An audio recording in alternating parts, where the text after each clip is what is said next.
तो सबसे पहले तो ये देखते हैं कि यहाँ पर दो कैरेक्टर आए हुए हैं, एक तो आफताब आया और दूसरा उसकी पुतली। तो सबसे पहले क्या करते हैं, इन कैरेक्टर्स की वर्तमान आयु को मानते हैं। माना आफताब की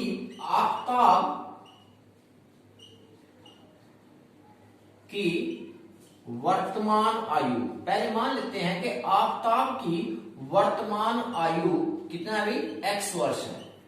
मान लिया कि आफताब की वर्तमान आयु x वर्ष है। दूसरा कैरेक्टर कौन है हमारे पास, पुत्री। माना पुत्री की वर्तमान आयु, हम ये मान लेते हैं कि पुत्री की वर्तमान आयु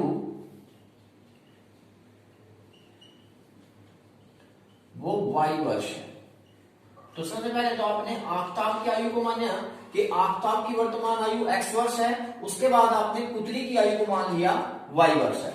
उसके बाद हमें टाइम पीरियड दिया होता है, जो बेसिक हम इसके बेसिक में पहले कर चुके हैं कि आपने इसकी इक्वेशंस को कैसे बनाना है।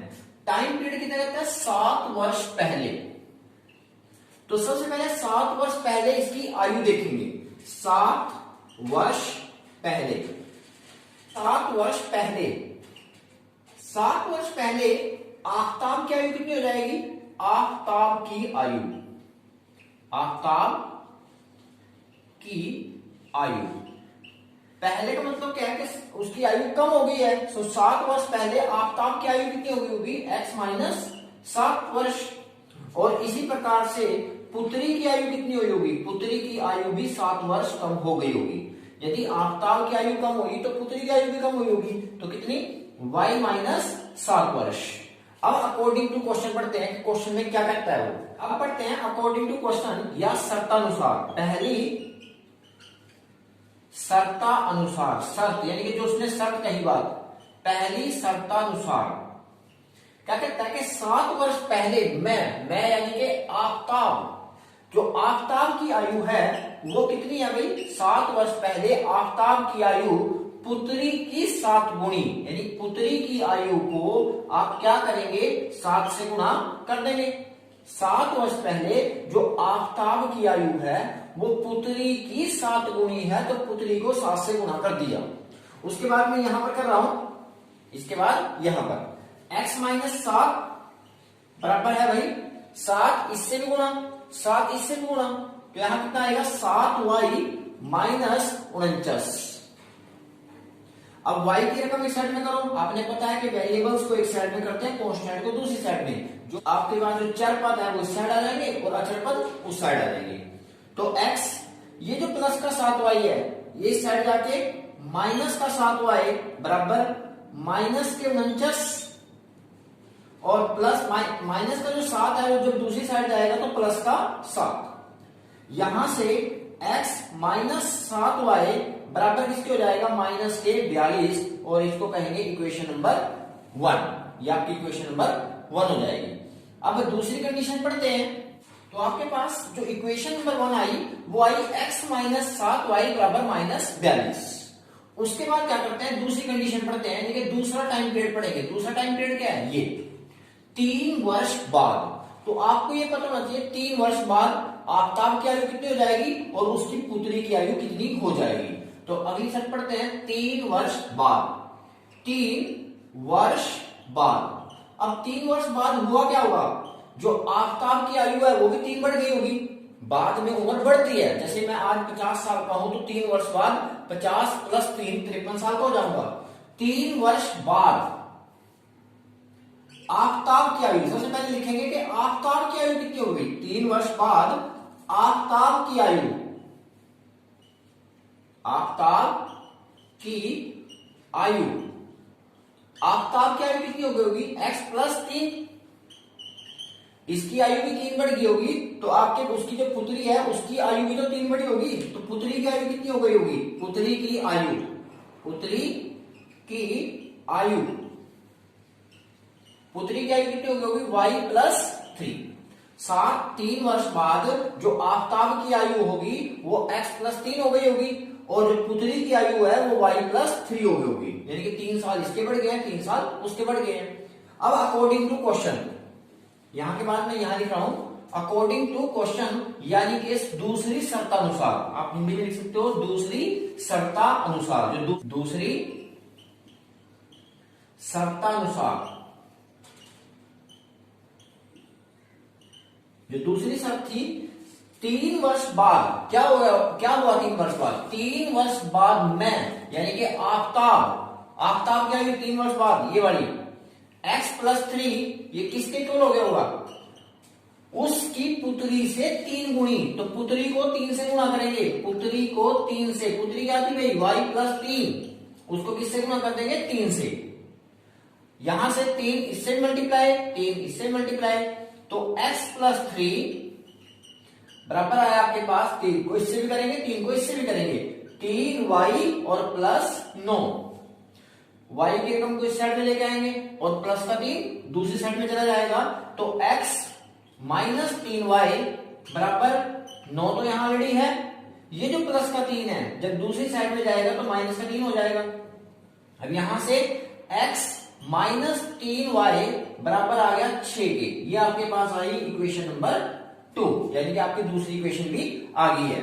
अब आपसे क्या पूछा उसने, इसको बीजगणितीय रूप, ये बीजगणितीय रूप होता है भाई, ठीक है, और इसको ज्यामितीय रूप में, ज्यामितीय रूप का मतलब ग्राफिकली, ग्राफ भी बना के दिखाना है आपने। तो पहले इसका बीजगणितीय रूप क्या है आपके पास?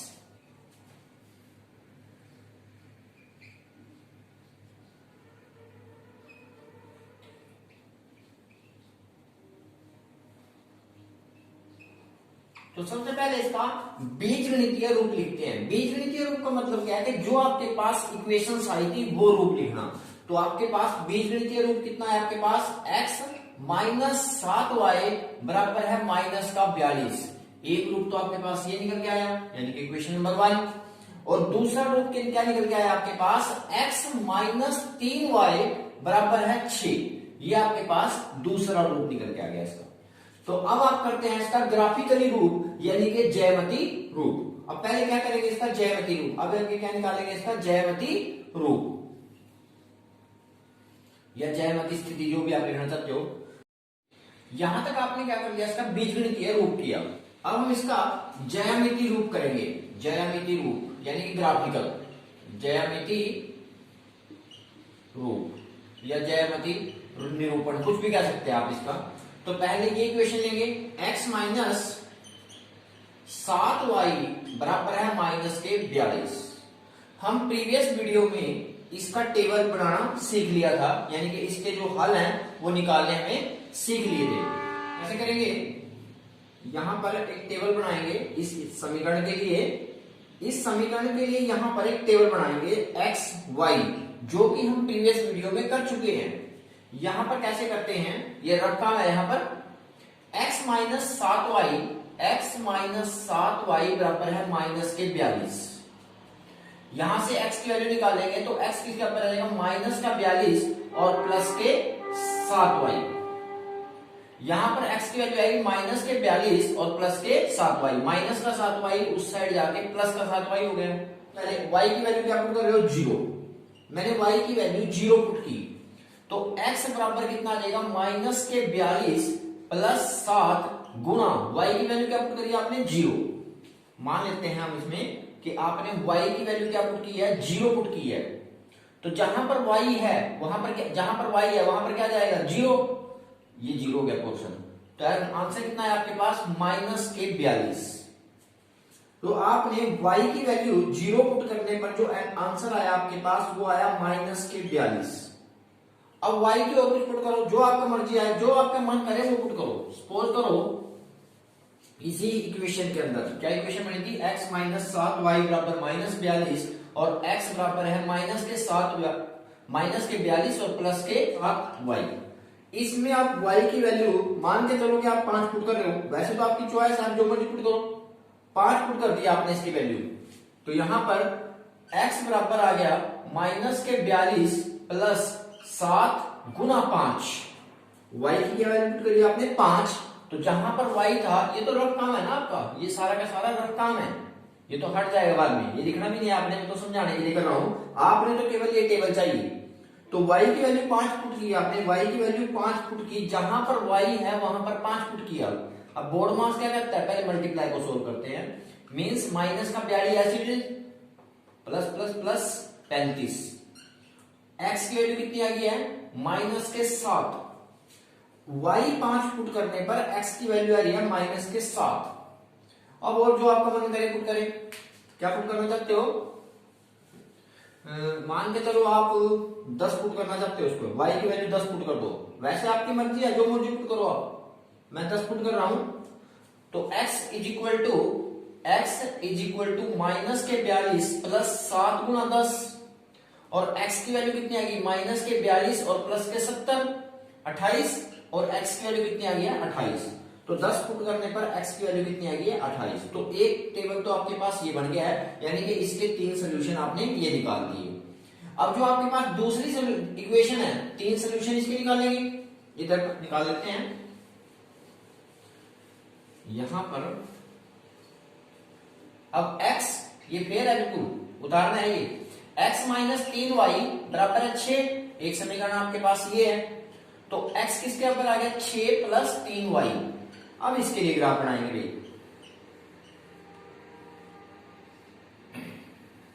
ये x ये y।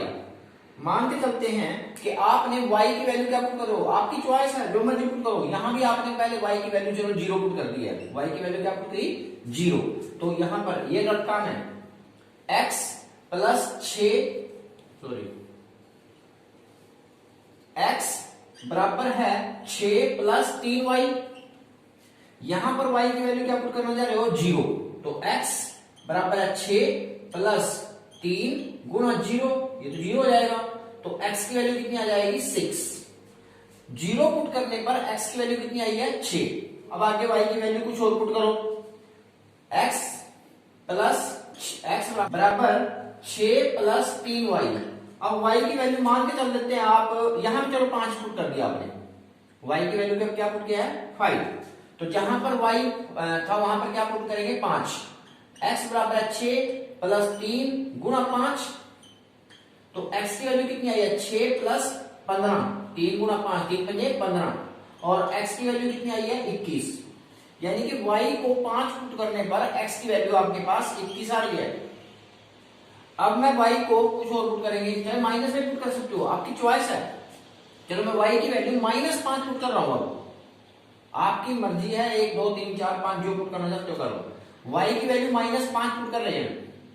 x बराबर है 6 प्लस 3 गुना y की वैल्यू माइनस के 5, ये अलग है। तो x बराबर है 6 प्लस माइनस के 15। और x की वैल्यू कितनी आई है, माइनस के 9। x की वैल्यू आ गया माइनस के 9। तो इस प्रकार से दूसरा टेबल भी आपके पास बन गया है। अब हम क्या करेंगे, इसका ग्राफ बनाएंगे, यानी कि ज्यामितीय रूप इसका दिखाएंगे। ये रफ काम था, ये हटा दो। यहां पर आपको पता है कि इसको बोलते हैं x एक्सिस, ये x डैश। ग्राफ बनाना मैंने प्रीवियस वीडियो में दिखा दिया है, जो आपके पास फर्स्ट इससे पहली वीडियो है उसमें मैंने आपको ग्राफ बनाना सिखा दिया है। ये y और ये y डैश। अब मैं देखता हूं कि x की जो मेरे पास वैल्यू है वो माइनस में 42 है, माइनस में 42 है। तो कम से कम माइनस में 42 ड्रॉ लाइनें, अब 42 लाइनें ड्रॉ करोगे यहां आ जाएंगी, नहीं आएंगी।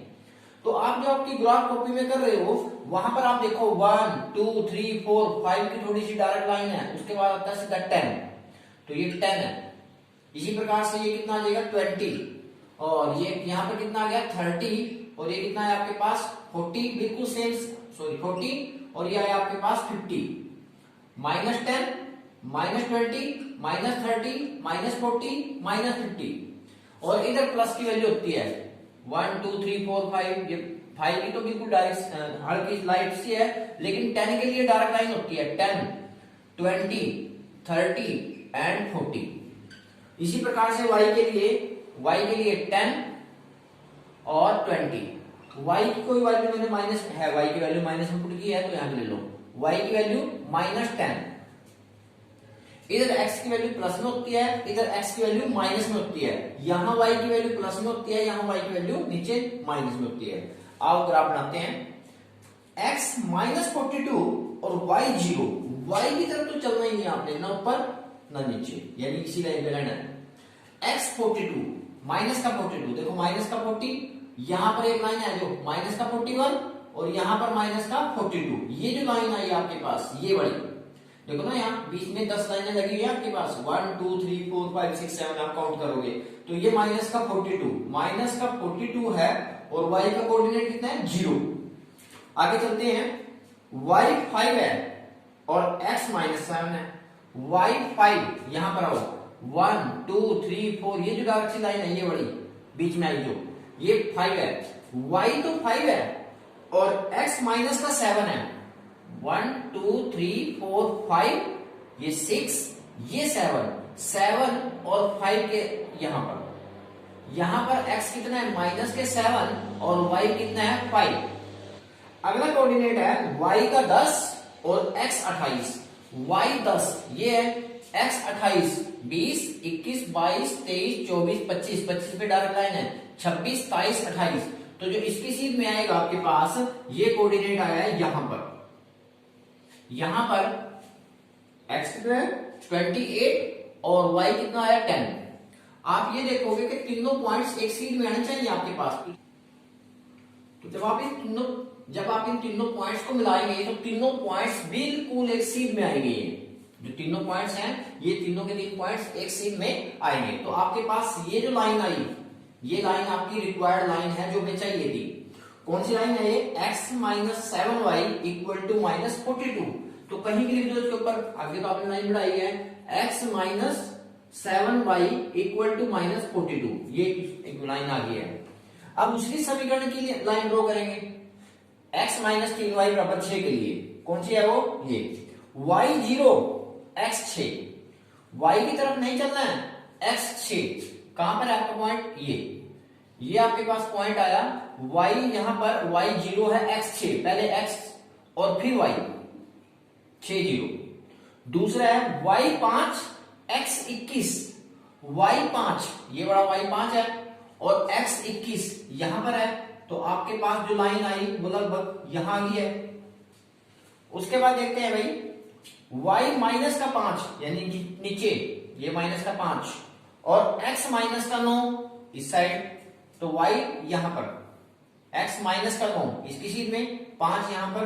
तो आपका जो कोऑर्डिनेट आया वो यहां पर आ गया है। तो यदि इसको मैं मिलाऊंगा, अब इस लाइन को क्या करना, मिलाने जा रहा हूं, तो आपका जो पॉइंट -9 -5 0 6 और आपके पास इस कोऑर्डिनेट का नाम था 5 21 21 5 21 5।